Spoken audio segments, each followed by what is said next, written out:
Ovo je nevjerovatno koja razlika. Wow!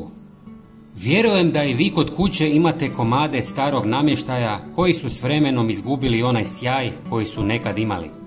Neki su od tih komada možda naslijeđeni, neki vam puno znače, ali godine i korištenje ostave trag. Danas ću vam pokazati kako da uz vrlo malo truda i potpuno prirodnim sastojcima ponovo vratite život svom namještaju. Trebat će vam samo 1 minuta, a rezultat će vas oduševiti. Zato svakako ostanite do kraja videa. Za početak ćemo uzeti 1 limun. Prerežite ga i iscijedite sok. I dok to radimo, napišite nam u komentarima odakle nas gledate. Uvijek me veseli vidjeti poruke iz raznih krajeva svijeta i povezati se s vama. Veliko hvala na tome. U malu posudu stavite 2 žlice svježe iscijeđenog limuna. Zatim dodajte još 2 žlice kvalitetnog maslinovog ulja. Omjer treba biti jednak kako bi smjesa dobro funkcionirala.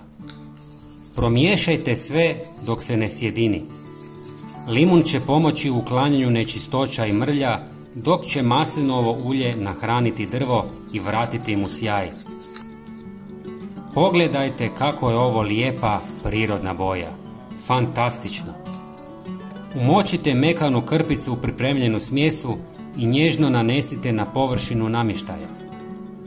Utrljajte kružnim pokretima i ostavite da odstoji 10 minuta kako bi drvo upilo ulje. Zatim obrišite suhom i čistom krpom kako biste završili poliranje. Pogledajte razliku. Nevjerovatno. Površina se sjaji kao nova.